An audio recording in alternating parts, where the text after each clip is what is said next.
Hello, good evening, सत श्री अकाल सबको।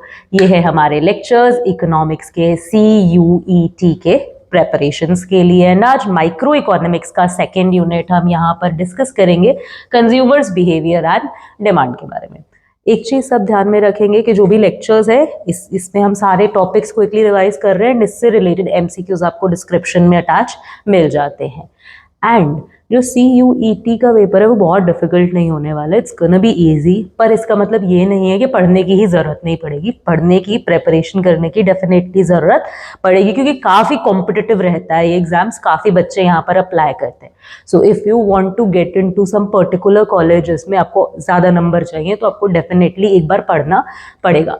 मगर जो भी आपका NCERT सिलेबस है उससे बाहर कुछ नहीं आ रहा होता है। सो अगर हमने उसे अच्छे से पढ़ लिया, एक बार अच्छे से रिवाइज कर लिया, MCQs देख लिए, तो आपका पेपर नो डाउट बहुत बढ़िया हो जाएगा। शुरू करते हैं आज के लेक्चर से। सबसे पहले हमारे पास क्या है, कंज्यूमर क्या होता है। ये एक इकोनॉमिक एजेंट होता है जो क्या करेगा, कंजम्पशन की एक्टिविटी करेगा, चीजों को कंज्यूम करेगा। Economic agent responsible for the act of consuming final goods and services in the economy. Utility क्या होती है, जब भी एक कंज्यूमर किसी भी चीज को कंज्यूम करता है तो उसे कुछ ना कुछ सेटिस्फैक्शन मिलती है। आप अगर नए कपड़े लेकर आए हो तो आपको कुछ सेटिस्फैक्शन मिलेगा, गोलगप्पे खा रहे हो तो कुछ सेटिस्फैक्शन मिलेगा, अगर आप गोवा घूमने जा रहे हो तो कुछ सेटिस्फैक्शन मिलेगा। जब भी आप किसी भी तरीके की गुड्स या सर्विसेज को कंज्यूम करते हो, यूज करते हो, तो जो आप सेटिस्फैक्शन फील करते हो उसे हम लोग नाम दे देते हैं यूटिलिटी। यूटिलिटी फंक्शन क्या होता है, it is a mathematical functional relationship between the total utility derived and from the consumptions of n units of a commodity. देखो यहाँ पे हम छोटी छोटी टर्म्स डिस्कस कर लेते हैं। हमें समझ आया कि कंज्यूमर क्या कर रहा है, कंज्यूम कर रहा है, कंज्यूम करके उसको क्या मिल रहा है, क्या डिराइव कर रहा है, वो utility. Utility. Now utility function क्या होता है,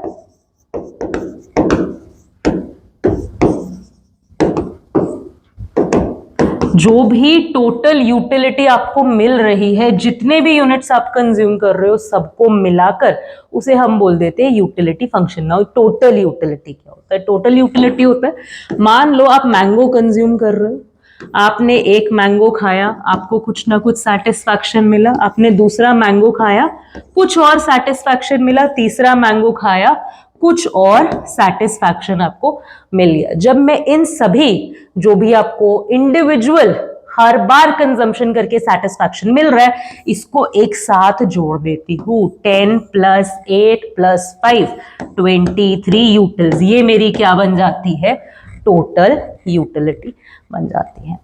जो हर एडिशनल स्टेप से आपको सेटिस्फैक्शन मिल रही है, हर एडिशनल कंजम्पशन से आपको सेटिस्फैक्शन मिल रही है, ये आपकी बन जाती है मार्जिनल यूटिलिटी। हर बार, हर स्टेप पे कितना सेटिस्फैक्शन आपने गेन किया, तो ये हमारे पास डेफिनेशन आ जाएगी मार्जिनल यूटिलिटी और टोटल यूटिलिटी की। टोटल यूटिलिटी को क्या बोल देंगे, sum of marginal utility. Marginal utility को क्या बोल देंगे, utility derived from consumption of the one additional unit. Relationship क्या है TU और MU के बीच में, TU keeps increasing as long as MU is positive, TU is maximum when MU is 0, TU starts decreasing when MU becomes negative। फटाफट से relation समझ लेते हैं जो हम 11th स्टैंडर्ड में पढ़कर आए हैं। क्या बोलता है कि जब भी आप किसी चीज के यूनिट्स को कंज्यूम करते जाते हो, पहला यूनिट, दूसरा यूनिट, तीसरा यूनिट, चौथा यूनिट, पांचवा यूनिट, छठा यूनिट, तो हर यूनिट से आपको कुछ ना कुछ सेटिस्फैक्शन मिलती है, राइट। मार्जिनल यूटिलिटी मिलती है, से 10, 5, 10, 6, 1, 0, -2, -3। जब हम इसे जोड़ देते तो हमारे पास टोटल यूटिलिटी आ जाती है 10, 16, 17। कैसे जोड़ रही हूं, 10 + 6 16, 16 + 1 17, चारों को जोड़ दो, 4 यूनिट्स की 17, 5 यूनिट्स की को जोड़ दो 15, सबके सबको जोड़ दो, कितना आ गया हमारे पास 12। नाउ यहाँ पे टीयू और एमयू का रिलेशनशिप देखने से पहले हमारा सवाल बनता है कि हमारा एमयू ऐसा बिहेव क्यों कर रहा है, एमयू गिरता क्यों जा रहा है, एमयू डिमिनिश क्यों कर रहा है। एमयू इसलिए डिमिनिश कर रहा है क्योंकि आप दिमाग लगाओ, जैसे जैसे आपको चीज मिलती जाती है ना, वैसे वैसे उससे मिलने वाला सेटिस्फैक्शन घटता रहता है।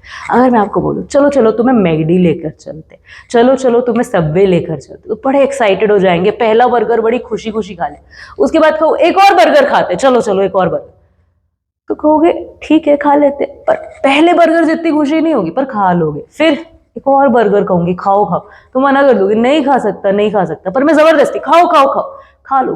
जब चौथे बर्गर की बारी आएगी ना, जब मैं कहूंगी चौथा बर्गर भी खिला रही हूँ, तो मैं उठ के भाग जाओगे वहां से। क्या मतलब है, ये सिर्फ समझाने के लिए होती है बात, एक्चुअली यहाँ पर तुम्हारा पेट भी भर गया ना, तो सेटिस्फैक्शन आप ऑब्वियसली नहीं डिराइव कर सकते हो। पर जिंदगी में किसी भी चीज पे इसको अप्लाई करके देखो, जब आप कोई नया टी शर्ट, नया शर्ट, नया कपड़ा लेकर आओ तो बड़े एक्साइटेड होते हो उसे पहनने के लिए, 5 बार 6 बार पहनने के बाद कपड़े से मन उठने लगता है, उतना अच्छा नहीं लगता। घर में गाड़ी आती है, बहुत शौक होता है, वाह यार क्या बढ़िया गाड़ी है, वही गाड़ी 6-7 महीने, 1 साल 2 साल भर में ऐसा लगता है कि यार वो वाली भी ले सकते थे, वो भी तो बेटर ऑप्शन था। गाड़ियों के कंपनीज भी ये आपकी साइकोलॉजी समझती, गाड़ियों के मॉडल्स बदल दिए जाते हैं, कपड़ों के स्टाइल बदल दिए जाते हैं, क्योंकि सबको दुनिया में पता है कि जो ह्यूमन है वो चीजों की कंजम्पशन से अकना शुरू कर देता है, बोर होना शुरू कर देता है, उसको मिलने वाली सेटिस्फैक्शन क्या होती है, घटने लगती है। तो ये एमयू का यूनिवर्सली एक्सेप्टेड बिहेवियर है कि एमयू क्या करता है, डिमिनिश करता है। जब तक एमयू डिमिनिश कर रहा है लेकिन एमयू की वैल्यू पॉजिटिव है, यहां तक वैल्यू पॉजिटिव दिख रही है हमें एमयू की, तब तक जो टीयू है वो इंक्रीज होता रहेगा, क्योंकि टीयू क्या होता है, एडिशन ऑफ एमयू, यानी कि टीयू में कुछ ना कुछ हर बार जुड़ रहा है, इसलिए टीयू क्या करेगा, बढ़ता रहेगा जब तक एमयू क्या है, पॉजिटिव है। फर्स्ट क्या है, MU positive is equals to TU increasing. Second, जहां पर एमयू क्या हो गया है, 0 हो गया है, MU 0 is equals to TU अपने मैक्स पॉइंट पे पहुंच चुका है, वहां पे इससे ज्यादा टीयू बढ़ने वाला नहीं है। उसके बाद भी अगर कंजम्पशन होगा, जहां पर हमारा एमयू नेगेटिव हो चुका है, वहां पे टीयू में कुछ ऐड होने की जगह कुछ माइनस होने लग जाएगा, इसीलिए टीयू क्या कर जाएगा, डिक्लाइन करना स्टार्ट कर जाएगा।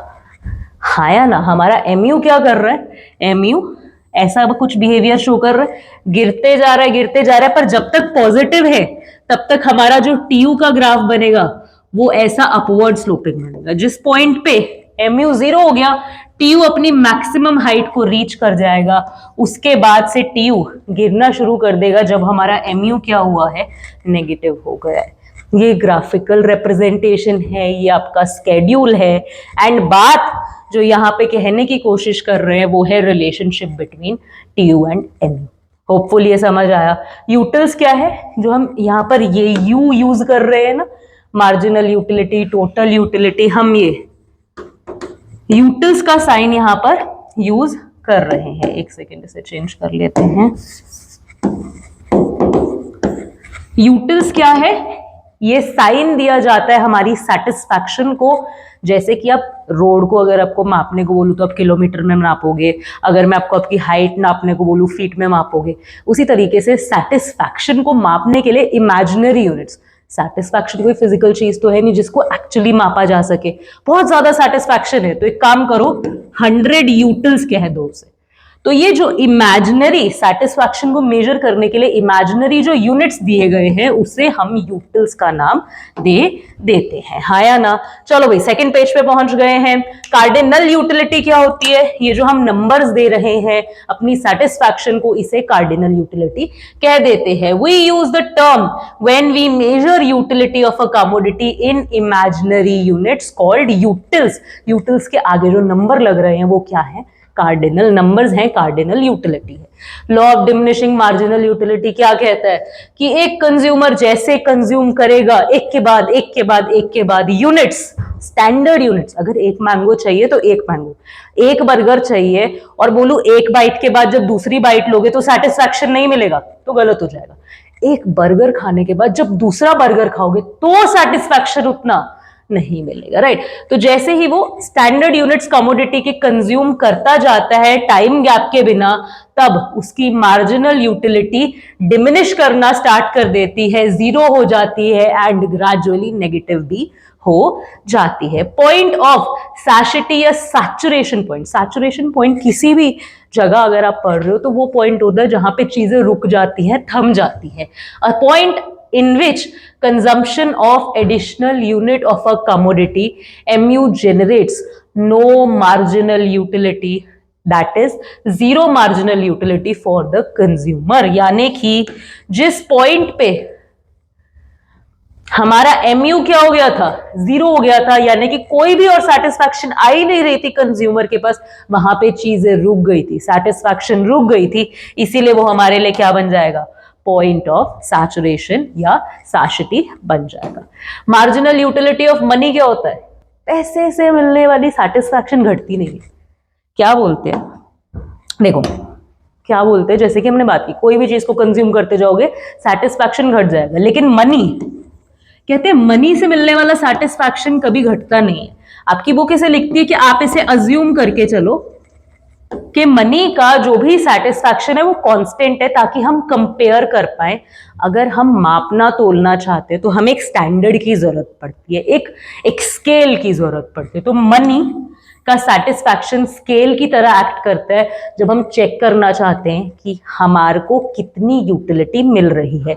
इसीलिए मनी को हम कांस्टेंट मान के चलते, पर एक्चुअली मानने की जरूरत नहीं है। लेट्स से आपके लिए 10 रुपए बहुत इंपॉर्टेंट है, ठीक है, और एक मल्टी मिलियनर है, उसके लिए 10 रुपए उतने इंपॉर्टेंट कंपैरेटिवली नहीं होंगे। तो आप ये कहोगे क्या कि मनी से मिलने वाला सेटिस्फैक्शन अब घट चुका है क्योंकि वो मल्टी मिलियनर है, 10 रुपए से उसको इतना सेटिस्फैक्शन नहीं मिलता है।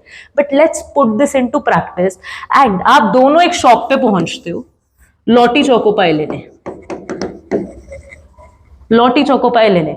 दुकानदार आपको बोलता है कि 10 नहीं 11 रुपए के, तो आप खरीदोगे जब आपको पता है उस पर लिखा 10 रुपए हुआ है।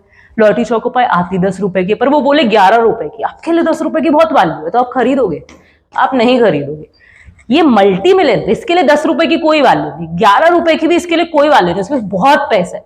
बट क्या ये लॉटी चोकोपाई 11 रुपए की खरीदेगा जब उस पर 10 रुपीज एमआरपी है? तो नहीं खरीदेगा। This is what we are trying to say कि मनी से मिलने वाला सेटिस्फैक्शन एक्चुअली कांस्टेंट ही रहता है।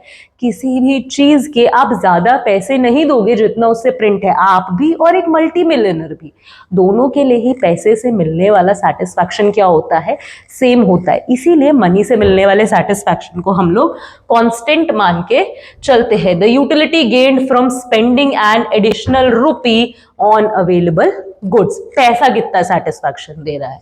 कंज्यूमर्स यूटिलिटी क्या, सॉरी कंज्यूमर्स इक्विलिब्रियम क्या होता है, एक ऐसा सिचुएशन जहां से जो भी आपको पैसे से सेटिस्फैक्शन मिल रहा है, जो भी आपको गुड से सेटिस्फैक्शन मिल रहा है, वो बैलेंस आउट हो जाता है। कैसे होगा बैलेंस आउट? मान लो कि आपको 1 रुपए से 1 यूटिल का सेटिस्फैक्शन मिलता है, ये क्या हो गया, MUM, MUM मनी की मार्जिनल यूटिलिटी। ये क्या रहेगी, कांस्टेंट रहेगी, इसमें कोई भी चेंज नहीं आएगा, है ना। ना 1 रुपए की टॉफी 1 मिलती है, ओके, 1 यूनिट, है ना। अब इस टॉफी को खाकर आपको सेटिस्फैक्शन मिलता है 2 यूटिल्स का। आपको बहुत ज्यादा टॉफी पसंद है एंड टॉफी को खाकर आपको 2 यूटिल्स का सेटिस्फैक्शन मिलता है, यानी कि 1 रुपया खर्चा करोगे कितना सेटिस्फैक्शन मिलेगा, 2 यूटिल्स का सेटिस्फैक्शन मिलेगा। पैसे के हिसाब से 1 रुपए का कितना सेटिस्फैक्शन है, 1 यूटिल। चीज के हिसाब से 1 रुपए से आपको कितना सेटिस्फैक्शन मिल रहा है, 2 यूटिल्स का, यानी कि चीज से मिलने वाला सेटिस्फैक्शन ज्यादा है यहाँ पे, हाँ या ना, MUX is greater then MUM, हाँ या ना। यहां पर आप फटाफट से कंजम्पशन कर लोगे। लेकिन मान के चलते हैं कि आपको 1 रुपया खर्च करके सैटिस्फैक्शन मिल रहा है, MUX is equals to 1 util का। पैसे से कितना मिल रहा है? 1 रुपया खर्च करके 1 यूटिल का। गुड से कितना मिल रहा है? 1 रुपया खर्च करके 1 यूटिल का। बराबर हो गया, जो भी आपकी कमोडिटी है इज इक्वल्स टू जो भी आपका मनी का सेटिस्फैक्शन है वो बैलेंस आउट हो गया, कंजम्पशन कर लोगे। इस पॉइंट को कहा जाता है कंज्यूमर्स इक्विलिब्रियम। हमें पता है मार्जिनल यूटिलिटी हर एडिशनल कंजम्पशन के साथ घटती जाती है। तो मान लो आप इसके बाद भी कंजम्पशन करते हो, जब इक्विलिब्रियम पे पहुंच चुके हो उसके बाद भी आप कंजम्पशन करते हो, तो जो आपका MUX है वो 1 यूटिल नहीं होगा, इससे कम होगा कुछ ना कुछ, से 0.5 यूटिल्स हो चुका है। हाँ या ना, 1 रुपया खर्च करके इतना सेटिस्फैक्शन मिलता है। लेकिन मनी का 1 रुपया आपको कितना सेटिस्फैक्शन दे रहा है? 1 यूटिल का। कमोडिटी का, कमोडिटी पे 1 रुपया खर्च करके कितना सेटिस्फैक्शन मिल रहा है? आधे यूटिल का। तो यहां पर कमोडिटी आपको कम सेटिस्फाई कर रही है, पैसा आपको ज्यादा सेटिस्फाई कर रहा है, आप यहां पर कंजम्पशन नहीं करोगे। तो कंज्यूमर्स इक्विलिब्रियम वो लास्ट पॉइंट होता है जहां तक कंज्यूमर कंजम्पशन करता है। इस पॉइंट तक जितनी भी टोटल यूटिलिटी आएगी सबको जोड़ के मैक्सिमम टोटल यूटिलिटी तक आप इस पॉइंट पे पहुंच जाते हो। उसके बाद आप कंजम्पशन नहीं करोगे क्योंकि आपकी टोटल यूटिलिटी में कोई भी वृद्धि, कोई भी बेटरमेंट नहीं हो रहा, आपका पैसा आपको ज्यादा सेटिस्फाई कर रहा है, राइट? हाँ या ना। चलो, कंज्यूमर्स बिहेवियर एंड डिमांड में हम नेक्स्ट पढ़ रहे हैं कि कंडीशन क्या रहती है। देखो, 2 यहां पर केसेस बनते हैं, एक 1 कमोडिटी केस एंड एक 2 कमोडिटी केस। 1 कमोडिटी केस में क्या है? MUX upon PX is equals to MUM। 2 commodity case में क्या है? MUX upon PX is equals to MUY upon PY। फटाफट से इसको भी समझ लेते हैं। MUX upon PX is equals to MUM। Unit से याद करो, जो अभी हम एग्जाम्पल में लेके आए हैं, मनी से मिलने वाला सेटिस्फैक्शन कितना था? 1 का था। चीज से मिलने वाला सेटिस्फैक्शन कितना था? इक्विलिब्रियम वाले पॉइंट की बात करते, 1 का था। पैसा उस पर कितना खर्च हो रहा था? 1 का था। यहां पर क्या हुआ? अगर इसको सॉल्व करेंगे तो क्या आ जाएगा? 1 इज इक्वल्स टू 1 आ जाएगा, कंज्यूमर के इक्विलिब्रियम का पॉइंट। अच्छा, जब हमारे पास मार्जिनल यूटिलिटी 2 थी तब हमारे पास क्या आ जाता answer? 2 is equals to 1, 2 is greater than 1। यहां पर भी आप कंजम्पशन करते, लेकिन इसके बाद भी कंजम्पशन करते क्योंकि अभी आपको कमोडिटी ज्यादा सेटिस्फैक्शन दे रही है। जब हमारे पास 0.5 था 1 रुपया खर्च करके, मनी से मिलने वाला सेटिस्फैक्शन 1 था, यहां पर 0.5 इज लेस देन 1, यहां पर हम कंजम्पशन नहीं करेंगे क्योंकि हम ऑलरेडी इक्विलिब्रियम पे पहुंच चुके हैं एंड यहां पर कमोडिटी अब हमें उतना सेटिस्फाई नहीं कर रही है। हाँ या ना? तो ये जब हम कर रहे हैं, इसमें हमने क्या किया है? इसमें हमने चेंज कर लिया है। ये आप इसको ऐसे भी लिख सकते हो, रीअरेंज भी कर सकते हो। इसी इक्वेशन को MUX is equals to MUM into PX भी कर सकते हो। एक्चुअली इस बात का मतलब क्या है? जब भी हम ये चीज लिखते हैं, फर्स्ट इक्वेशन पे फोकस करो, ये हमें बताता है कि 1 रुपए से मनी कितना सेटिस्फैक्शन दे रही है। अब प्राइस जरूरी नहीं ना हमेशा 1 ही हो सकता है 10 हो सकता है 20 हो। तो हमें क्या करना पड़ता है? हम डिवाइड क्यों करते हैं प्राइस से अपनी सेटिस्फैक्शन को, ताकि हमें पता लग सके कि 1 यूनिट से कितना सेटिस्फैक्शन मिला है। कंफ्यूज नहीं होना, एक्चुअली +1 के जो टॉपिक्स है ना, सुपरफिशियली कंफ्यूजिंग लगते हैं पर बहुत सिंपल बेसिक मैथमेटिक्स है और कुछ भी नहीं है। देखो, समझने की कोशिश करते हैं। मान लेते हैं एक चीज पे आप 10 रुपया खर्चा कर रहे हो एंड वो आपको 100 सेटिस्फैक्शन देके जा रही है। नाउ जो मेरा MUM होता है, मान लेते हैं कि ये 10 यूटिल्स है। 10 यूटिल्स का यहाँ पे क्या मतलब है कि 1 रुपए से मुझे 10 का सेटिस्फैक्शन मिलता है। नाउ 10 रुपए से मुझे कितना सेटिस्फैक्शन मिलना चाहिए पैसे के हिसाब से? अगर 1 रुपए 10 का सेटिस्फैक्शन देता है तो 10 रुपए टोटल कितना सेटिस्फैक्शन देगा पैसे का? 100 का सेटिस्फैक्शन देगा। अगर तो चीज से 100 का सेटिस्फैक्शन मिल रहा है तो ओके, वरना गड़बड़। यहां पर जब हम इस इक्वेशन में मैं चीजों को लिखती हूं तो उसका क्या मतलब होता है, ये MUX है, ये मेरे पास प्राइस है, इज इक्वल्स टू MUM मेरे को 10 बताया गया है, यानी कि 1 रुपया मुझे 10 का सेटिस्फैक्शन देता है। एंड जब मैंने 10 रुपया खर्चा किया कमोडिटी के ऊपर तो वो मुझे 100 का सेटिस्फैक्शन दे रहा है।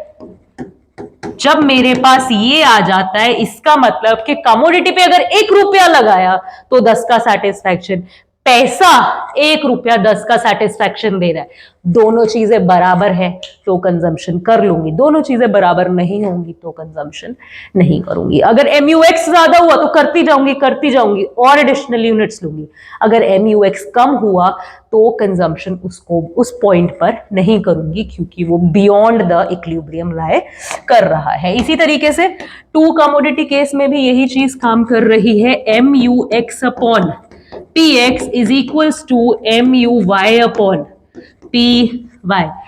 डिवीजन करने का मतलब ये होता है डिनोमिनेटर को 1 बना देते हो एंड फिर देखते हो कि कितना न्यूमरेटर उसके हिस्से आ रहा है। अगर 10 रुपए से 100 का सेटिस्फैक्शन मिल रहा है तो आप पता करना चाहते हो, जब आप डिवीजन कर रहे हो तो आप पता करना चाहते हो 1 से कितना सेटिस्फैक्शन मिल रहा है। तो यानी कि जब हम प्राइस इसका डिवाइड करेंगे इससे तो मुझे पता लग जाएगा 1 रुपया खर्चा करके X से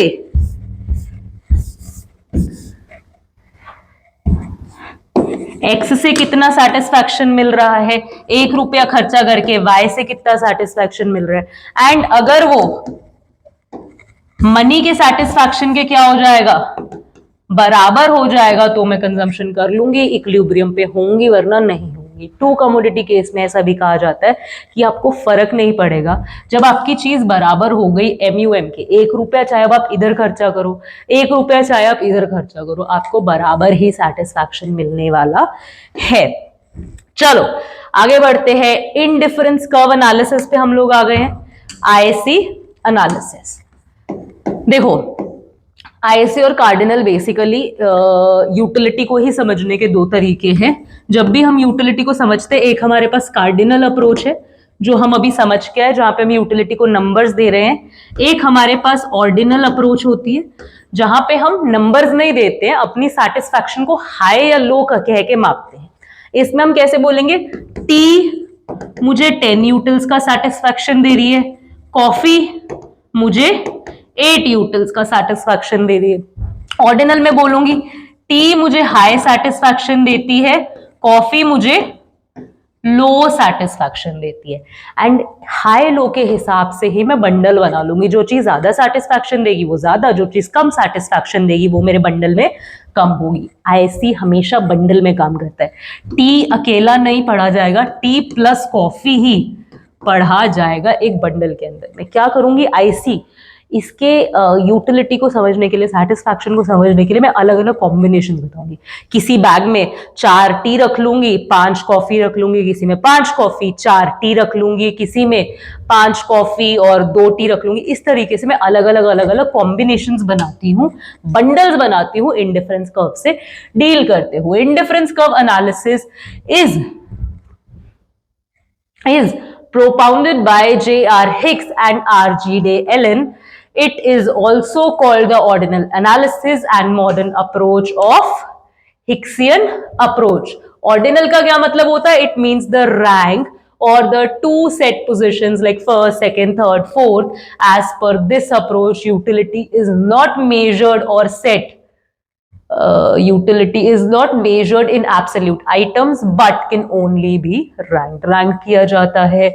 उसके बाद इंडिफरेंस कर्व हमारे पास क्या है, ये एक कर्व है, एक रिप्रेजेंटेशन है जहां पर हम वेरियस कॉम्बिनेशंस ऑफ 2 गुड्स दिखाएंगे। जैसे हमने अभी बात की कि बंडल्स बना लेते हैं, उसको जब ग्राफिकली प्लॉट करते हैं हमारे पास इंडिफरेंस कर्व आ जाता है, which provides same level of satisfaction to the consumer. Indifference map क्या होता है, जब बहुत सारी ICs आप एक साथ ड्रॉ कर देते हो, इंडिफरेंस कर्व एक साथ ड्रॉ कर देते हो तो वो इंडिफरेंस मैप बन जाता है, family of indifference curve. Assumption क्या है, जब भी आप IC बना रहे हो non satiety, rationality, consistency, transitivity and diminishing marginal rate of substitution. ये सब आपके पास क्या आ जाएंगे? आप चीजें कुछ अज्यूम करके चलते हो, आप मान के चलते हो कि पहली बात तो चीजें बंडल में ही होंगी, कोई भी चीज इंडिविजुअल काम नहीं कर सकती, एंड यहाँ पर ये सारी हमारे पास assumptions आ जाएंगी। देन हमारे पास आ जाता है marginal rate of substitution. MRS हमें बताता है कि IC का स्लोप क्या है। मान लेते हैं ये हमारा IC बन गया, ये हमारा IC बन गया। नाउ IC का स्लोप कैसे पता करते हैं? किसी भी चीज का स्लोप पता करने के लिए आपको 2 पॉइंट्स चाहिए, एंड देन आपको चेक करना है कि इन 2 पॉइंट्स में एक पॉइंट से दूसरे पॉइंट की तरफ मूव करते हुए एक्स एक्सिस और वाई एक्सिस में कितना चेंज है। आप देखोगे यहां पर कितना चेंज है, ये वाली चीज। देन आप देखोगे यहां पर कितना चेंज है, ये वाला लेंथ। एंड इसका जब हम रेशियो फाइंड करेंगे तब हमारे पास क्या आ जाएगा? MRS आ जाएगा, मार्जिनल रेट ऑफ सब्स्टिट्यूशन, जो हमें बताएगा कि हम कितनी चीज सैक्रिफाइस कर रहे हैं, कितना एडिशनल गेन करने के लिए। Marginal rate of substitution is the slope of indifference curve and is presumed to be decreasing. MRS क्या करता है? डिक्रीज डिक्रीज डिक्रीज करता रहता है। क्यों? क्योंकि इसमें हम अज्यूम करके चलते हैं कि जो भी हमारा लॉस है वो फॉल करता है। लास्ट लेक्चर में जब हमने पीपीसी समझा था, हमने बोला था लॉस इंक्रीज करता है, एंड तभी हमारा पीपीसी इस शेप में था। यहां पर हम क्या बोलेंगे? हमारा ये शेप रहेगा क्योंकि हमारा लॉस डिमिनिश करता है। जैसे ही आप एक जगह से दूसरी जगह मूव कर रहे थे पीपीसी के अंदर, क्योंकि स्पेशलाइजेशन नहीं था इसलिए आपका लॉस जो था वो क्या हो रहा था? इंक्रीज होता जा रहा था। यहां पर आप क्या कर रहे हो? आप अपनी मर्जी से गिव अप कर रहे हो कि यार मैं एक चीज, चाय कम कर देता हूँ, कॉफी और लेके आता हूँ। पर जैसे ही आप चीज छोड़ते हो, लूज करते हो उस चीज की, अब आपके पास कम क्वांटिटी अवेलेबल है, एंड जो भी चीज कम क्वांटिटी में अवेलेबल होगी अब आपको लगेगी यार इससे भी तो मुझे सेटिस्फैक्शन मिल रहा है, ये भी तो मुझे चाहिए। जो चीज बढ़ रही है, जो भी चीज आप गेन कर रहे हो एडिशनल यूनिट के साथ, हमें पता है कि जैसे जैसे चीज बढ़ती है उससे मिलने वाला सेटिस्फैक्शन तो डिमिनिश करता है। मार्जिनल यूटिलिटी तो हमारी डिमिनिश करती है, लॉ ही है वो तो इसीलिए हर बार जो लूज है वो मैं कम करना चाहूंगी। एंड क्योंकि MRS क्या होता है? Change in loss over change in gain. क्योंकि हमारा न्यूमरेटर हर बार छोटा होता जाएगा। मान लो ये 5 है, 5 है एंड 5 है। मान लो ये 15 है, ये 10 है एंड ये 5 है। यहां पर MRS कितना बना? 3, यहां पर 2, यहां पर 1। MRS डिक्लाइन कर रहा है क्योंकि हमारा जो न्यूमरेटर है, यानी कि जो चीज हम लूज कर रहे हैं, चेंज इन लॉस है, वो क्या होता जा रहा है? गिरता जा रहा है। तो समझ आया हमें MRS क्या है, कैसे वो स्लोप है, कैसे वो डिमिनिश कर रहा है। उसके बाद हम लोग आ जाते हैं इंपॉर्टेंट चीज, मोनोटोनिक प्रेफरेंस क्या होता है? कि कंज्यूमर जो है prefers the bundle which contain more और of at least one of the commodities, no less of the other। Basically monotonic preference simple कहता है कि अगर मेरे हाथ में एक तरफ 10 टॉफी, एक तरफ 5 टॉफी, आपको ऐसे दोनों हाथ आगे करूंगी, आप ऑब्वियसली 10 वाला ही चूज करोगे। जिस भी जगह पे आपको ज्यादा चीज मिलेगी वहां भागोगे। यही इंसान का बिहेवियर है जिसे मोनोटोनिक प्रेफरेंस कहा जा रहा है। फीचर्स क्या है इंडिफरेंस कर्व के? इंडिफरेंस कर्व हमेशा नीचे गिरता हुआ दिखेगा क्योंकि एक्स एक्सिस और वाई एक्सिस पे जो भी चीजें है वो इनवर्सली प्रोपोर्शनेट है। एक बढ़ेगा तो दूसरा घटेगा, दूसरा बढ़ेगा तो पहला घटेगा, ऐसा ही चलता रहेगा। इसीलिए इंडिफरेंस कर्व नीचे को गिरेगा। Indifference curve are convex to the origin, उसका शेप हमने देखा, उसका रीजन हमने समझा क्या है। Higher IC the higher level of satisfaction. Higher IC जो, यानी कि हमारा ये जो आईसी है ये वाला जो आईसी है जो ऊपर बना हुआ है इसमें सेटिस्फैक्शन कम है, ऊपर वाले में ज्यादा है, क्योंकि ऊपर वाले में ज्यादा नंबर ऑफ कमोडिटी, ज्यादा नंबर ऑफ आइटम्स आ पाएंगी। Indifference curve do not intersect each other, क्योंकि वो कॉन्ट्राडिक्टरी हो जाएगा। अगर दो आईसीज ने आपस में एक दूसरे को काट क्यों नहीं सकती है, क्योंकि एक आईसी के ऊपर जितने भी पॉइंट्स होते हैं सब बराबर सेटिस्फैक्शन देते हैं। तो A point, B point, C point IC 1 का बराबर सेटिस्फैक्शन देंगे, A B C, and IC 2 का के बी एल बराबर सेटिस्फैक्शन देंगे, के बी एल। तो बी हम देख रहे हैं दोनों में कॉमन है, यानी कि मैं कह सकती हूं A is equals to B is equals to C is equals to K is equals to L. पर मुझे पता है कि जो ए पॉइंट है वो नीचे है एंड के पॉइंट है वो ऊपर है। मुझे पता है हायर आईसी तो हायर सेटिस्फैक्शन देगी, लेकिन ये बोल रहा है कि बराबर सेटिस्फैक्शन है, इसीलिए कॉन्ट्राडिक्टरी हो जाता है। इसीलिए दो आईसीज कभी भी आपस में इंटरसेक्ट नहीं कर सकती, हाँ या ना। चलो then we move on to, जब हम आईसी समझ लेते हैं, जैसे कि हमने जब यूटिलिटी समझा था तब मनी की सेटिस्फैक्शन को, मनी की यूटिलिटी को लेके आए थे चीजों को समझने के लिए कि आप एक्चुअली कंजम्पशन करोगे कब। सिर्फ सेटिस्फैक्शन समझ के कंजम्पशन नहीं होता, आप अपनी सेटिस्फैक्शन को पैसे से तोलते हो, फिर देखते हो कि हाँ करेंगे या नहीं करेंगे। तो उसी तरीके से जैसे वहां पे मनी की यूटिलिटी थी, यहां पर इंडिफरेंस कर्व में आपके पास क्या आ जाएगा, बजट आ जाएगा। बजट सेट क्या होता है, ऐसे कॉम्बिनेशंस जहां पे bundle of two goods which a consumer can afford to purchase with his given income and the prices of two commodities. जितने भी कॉम्बिनेशंस, जितनी भी चीजें आप दो कमोडिटी की खरीद सकते हो अपने बजट के अंदर, वो आपके लिए क्या हो जाएगा, बजट सेट हो जाएगा। मान लो आपके पास 100 रुपए हैं, 100 रुपए में 10 लेज आ सकते हैं, ठीक है, या फिर 10 लॉटी चौको पाई आ सकती है, या फिर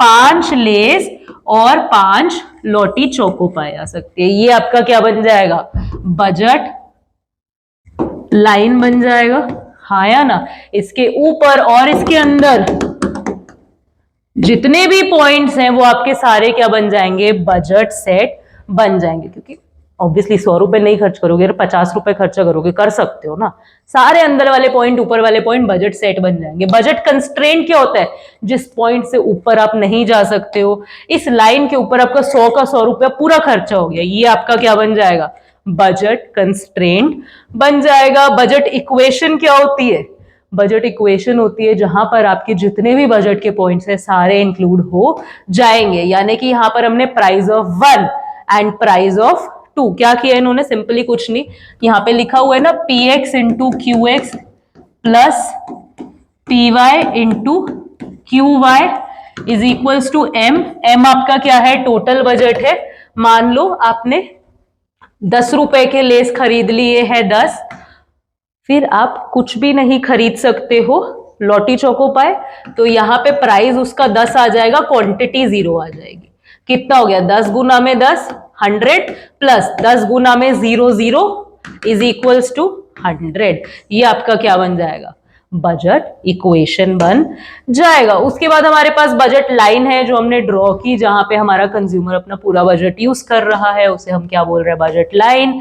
फिर आ जाता है slope of budget line. Slope of budget line कैसे निकलेगा, कोई भी दो पॉइंट्स देखो कितना चेंज आया है, एक्स एक्सिस में कितना चेंज आया है, वाई एक्सिस में, ये आपको क्या बता देगा कि आपका बजट लाइन या प्राइस लाइन का स्लोप कितना है। Slope of budget line is minus P X upon P Y. उसके बाद आ जाता है shift of movement of budget line. क्या बजट मूव कर सकते हैं, हाँ, अगर आपका सैलरी बढ़ जाता है तो आपका जो खर्चा है वो भी क्या कर जाएगा, इंक्रीज कर जाएगा। जो भी आपका बजट है वो भी क्या कर जाएगा, इंक्रीज कर जाएगा। तो बजट लाइन बढ़ भी सकता है एंड घट भी सकता है। कंज्यूमर का इक्विलिब्रियम कौन से पॉइंट पे होगा, जिस पॉइंट पे आपकी सेटिस्फैक्शन और आपका बजट मिल जाता है,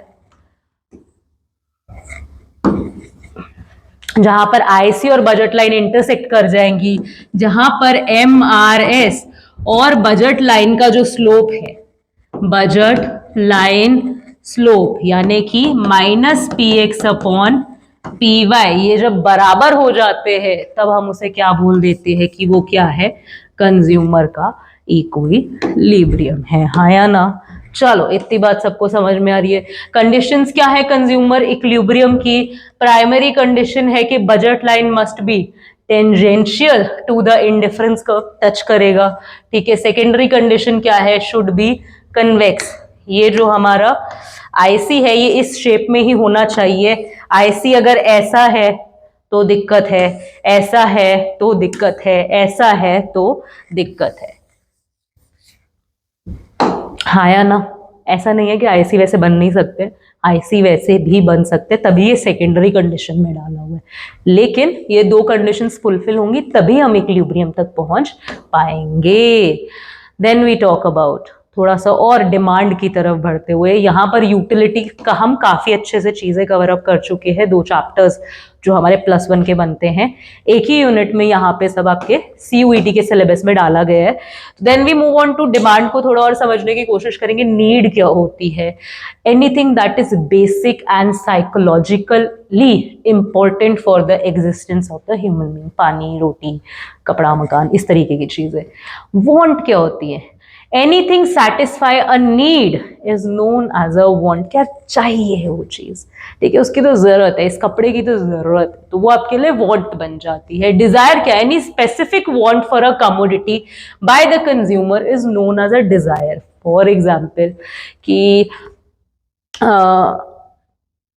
रोटी नीड है, अच्छी रोटी, ढंग की रोटी, 2 वक्त की रोटी आपकी वांट है, लेकिन 5 स्टार होटल में बैठ के कजीन खाना ये आपका डिजायर है, हाँ या ना। देन हमारे पास आ जाती है, इन तीनों शब्दों से अलग क्या आ जाता है? डिमांड आ जाता है, एक ऐसा desire backed by the willingness to pay for a commodity at different prices in the given period of time. जब चीज की डिजायर हो प्लस बटुए में पैसे हो, वो बनती है आपकी डिमांड। उससे पहले जब तक मन में ख्याली पुलाव है तब तक वो डिमांड नहीं बनती है। ख्याली पुलाव चाहत के साथ साथ आपकी जेब में पैसा भी होना चाहिए। Then we have price demand, it expresses the relationship between the quantity demanded at different prices. कुछ नहीं है, अलग अलग प्राइजेस पे आप कितना क्वांटिटी मांग रहे हो, 10 रुपए का तो इतना दे दे, 20 रुपए का तो इतना दे दे, 30 रुपए का तो इतना, उसे हम क्या बोल देंगे? Price and demand. Substitute goods क्या होती है? ऐसी गुड्स जो आप एक दूसरे की जगह पर यूज कर सकते हो। मैगी नहीं है, कोई बात नहीं, ये पी दे दो। कॉफी नहीं है, कोई बात नहीं, चाय भी चलेगी। नींबू पानी नहीं है, कोई बात नहीं, आइस टी भी चलेगा। फैंटा नहीं है, कोई बात नहीं, मरिंडा भी चलेगा। ये सब क्या बन जाती है? एक दूसरे की सब्स्टिट्यूट गुड्स बन जाती है, कॉम्प्लीमेंट्री गुड्स होती है जो एक दूसरे के साथ साथ जाते हैं। टाको खाना है, कोल्ड ड्रिंक तो लगेगा। मैगडी खाना है, फ्राइज तो लगेंगी। जो चीजें एक दूसरे को कॉम्प्लीमेंट करती है, गाड़ी चाहिए, पेट्रोल तो लगेगा या इलेक्ट्रिसिटी तो लगे, वो सब हमारी क्या बन जाती है? कॉम्प्लीमेंट्री गुड्स बन जाती है। Now we talk about demand function. Demand function होता है कि आपकी डिमांड को कौन कौन से फैक्टर्स अफेक्ट करते हैं। हम डिमांड को इंडिविजुअल लेवल पे भी पढ़ते हैं एंड मार्केट लेवल पे भी पढ़ते हैं। माइक्रो में ही बात हो रही है, ये पूरी इकोनॉमी की डिमांड की बात नहीं कर रही हूँ, इंडिविजुअल की और मार्केट की। कोई पर्टिकुलर मार्केट हो सकती है यहाँ पे, राइट। तो इंडिविजुअल डिमांड के डिटर्मिनेंट्स क्या होंगे, क्या क्या फैक्टर्स उसे इम्पैक्ट कर रहे हैं, हमारे पास ये डिमांड फंक्शन आ जाता है। And prices of related good, own price of the commodity, consumer का इनकम, कंज्यूमर का क्या उसको पसंद है, क्या नहीं पसंद है, टेस्टेड प्रेफरेंस। एंड हमारे पास फ्यूचर एक्सपेक्टेशंस क्या है। कंज्यूमर को पता है कि फ्यूचर में इस चीज का प्राइस बढ़ने वाला है तो फटाफट से आज ही खरीद के ले लेगा।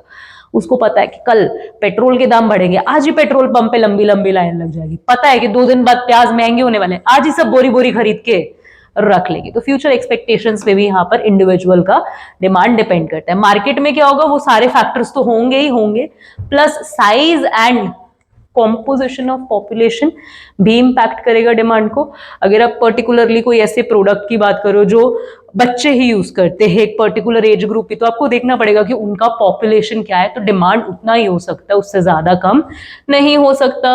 इनकम डिस्ट्रीब्यूशन कैसा है, जो भी कंट्री की हम यहाँ पे बात कर रहे हैं, जो भी मार्केट की हम बात कर रहे हैं, ज्यादा लोगों में पैसा बटा हुआ है या फिर 4 ही लोगों के पास पैसा है, बाकी सब गरीब है, तो वो सारे फैक्टर्स भी हमारी मार्केट की डिमांड को इम्पैक्ट करेंगे। Then we have demand curve, एक ग्राफिकल रिप्रेजेंटेशन होता है जो कि इनवर्स रिलेशनशिप दिखाता है price of the commodity and quantity demanded के बीच में। ऑब्वियसली अगर मैं कपड़े सस्ते करके बेचने लगूं अपने शोरूम पे, सब आ जाएंगे भर भर के, हमें भी चाहिए, हमें भी चाहिए, सेल लगी है, सेल लगी। वही कपड़े अगर महंगे दाम पे बिके, कोई नहीं खरीदना चाहेगा, 2-4 लोग आएंगे।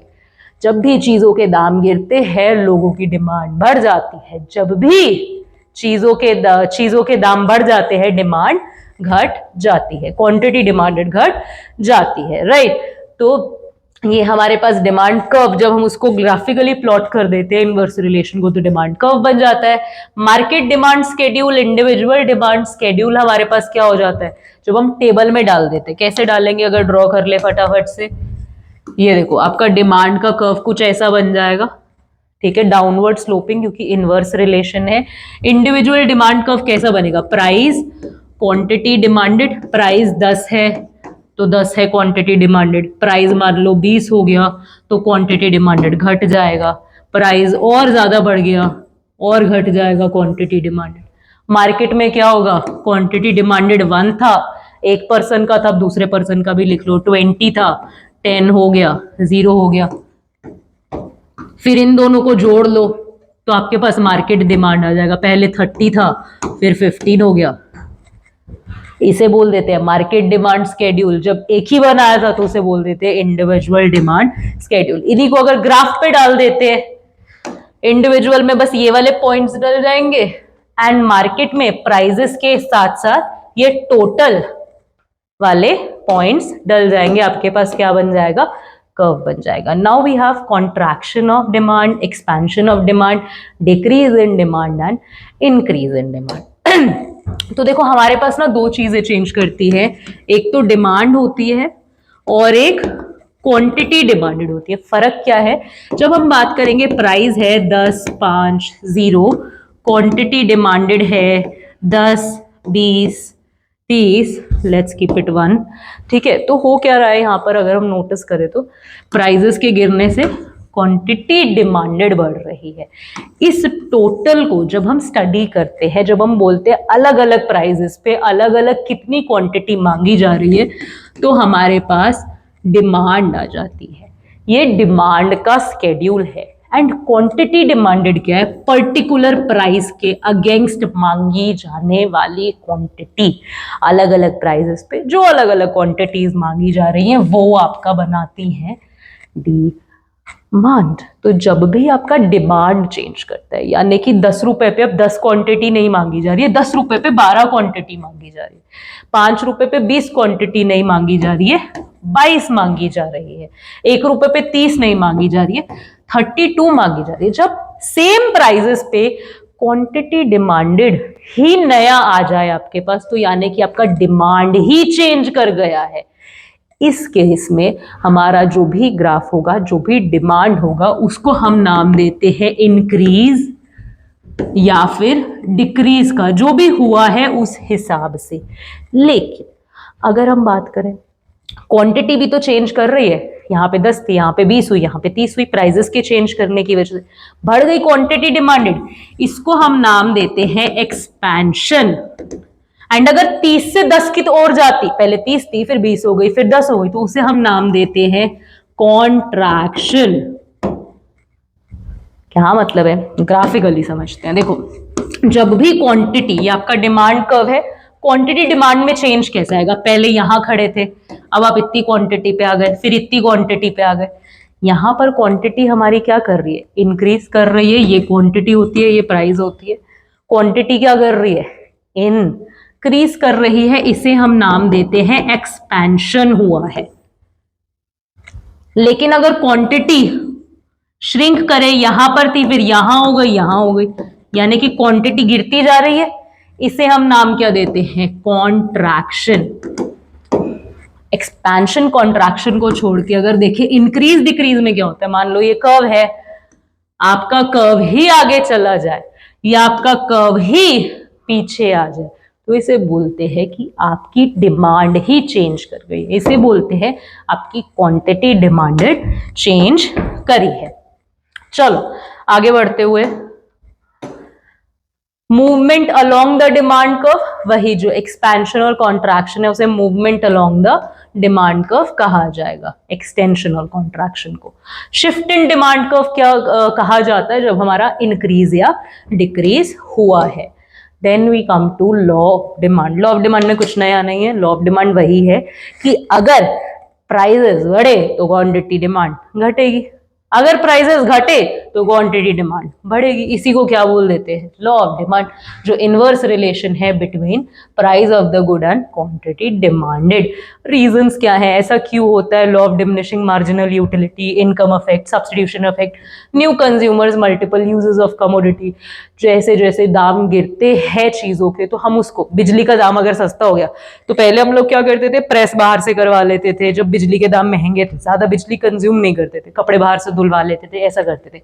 लेकिन अब बिजली के दाम सस्ते हो गए बहुत ज्यादा, तो हम लोग क्या करते हैं, वॉशिंग मशीन भी ले आए हैं, आयरन के लिए भी ले आए हैं, प्रेस ले आए हैं। बेसिकली क्या हो रहा है, हमने यूज बढ़ा दिया, तो क्वांटिटी डिमांडेड बढ़ गई प्राइसेस के सस्ते होने की वजह से। इसी तरीके से जैसे law of diminishing marginal utility, हमें पता है हर एडिशनल यूनिट हमें कम सेटिस्फैक्शन देगी, तो उसके लिए पैसे भी हम कम ही देना चाहेंगे। तो अगर पैसे गिरते हैं तो क्वांटिटी मेंटेन होगी, वरना नहीं होगी। तो ये सारे हमारे पास क्या आ जाते हैं, रीजंस आ जाते हैं लॉ ऑफ डिमांड को जस्टिफाई करते हुए। Then we have the topic of elasticity, जो कि लास्ट टॉपिक है, 2 ही पेजेस रह गए हैं, फटाफट से लेट्स सम इट अप।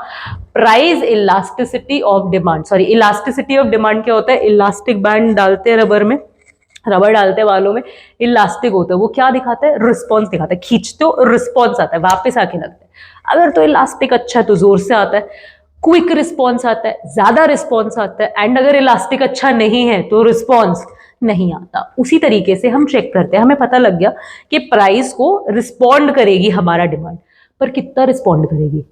अगर प्राइस 5 रुपए बढ़ा है तो क्या डिमांड 100 बढ़ जाएगी, 100 घट जाएगी, कितना घटेगी बढ़ेगी, जब वो पता करते हैं तब हम इलास्टिसिटी चेक करते हैं। तो इलास्टिसिटी ऑफ डिमांड होती है डिग्री ऑफ रिस्पॉन्सिवनेस को मेजर करना। प्राइस इलास्टिसिटी होती है कि प्राइस के बदलने की वजह से कितना डिमांड बदलेगी। कैसे निकालते हैं, परसेंटेज मेथड से निकालते हैं, जो कि क्या है, delta, negative delta Q delta P into P over Q.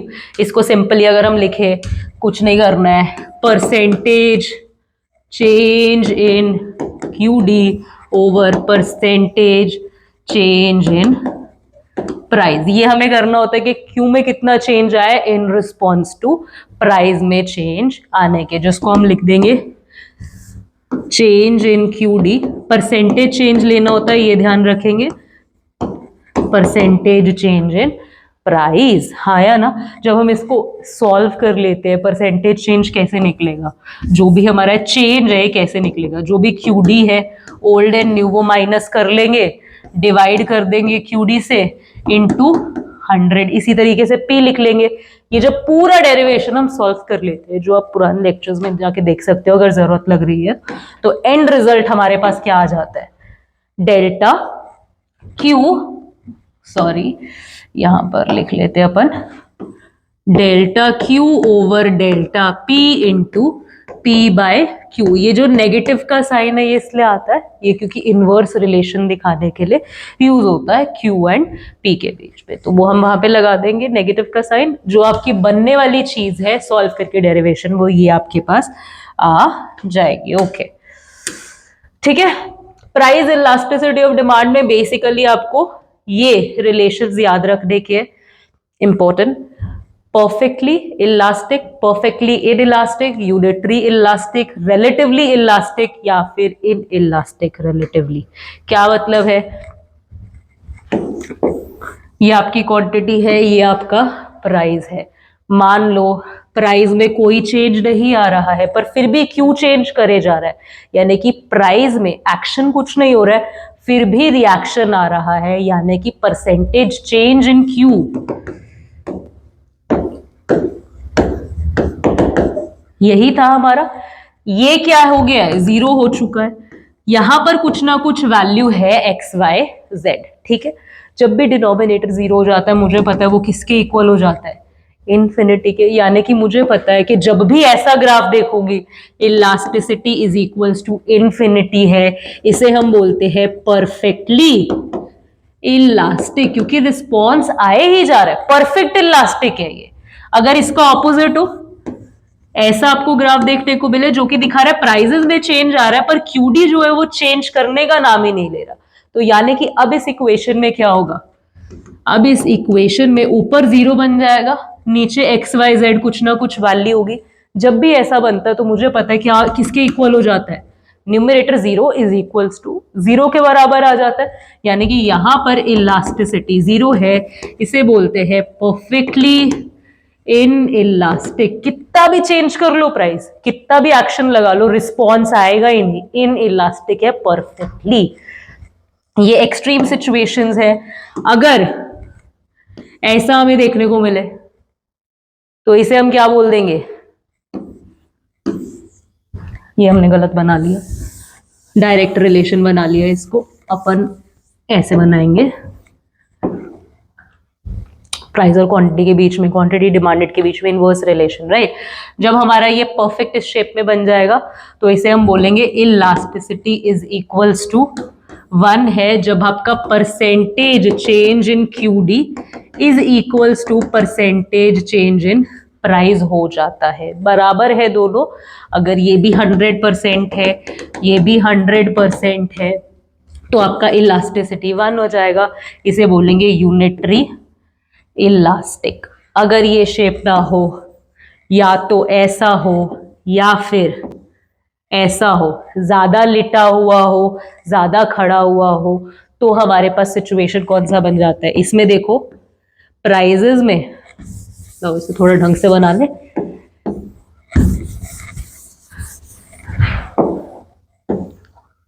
यहां पर हम देखेंगे प्राइजेस में थोड़ा सा ही चेंज आए लेकिन क्वांटिटी डिमांड ज्यादा रिस्पॉन्ड करिए तो ये ज्यादा इलास्टिक है। यहां पर हम देख रहे हैं प्राइजेस में इतना चेंज आ गया है पर फिर भी क्वांटिटी डिमांडेड में थोड़ा सा ही चेंज है, उसे हम बोल देंगे कि रिलेटिवली इन इलास्टिक है। तो जितना ज्यादा ग्राफ लेटा हुआ होगा उतना ज्यादा वो हमारे लिए क्या बन जाएगा, इलास्टिक बन जाएगा।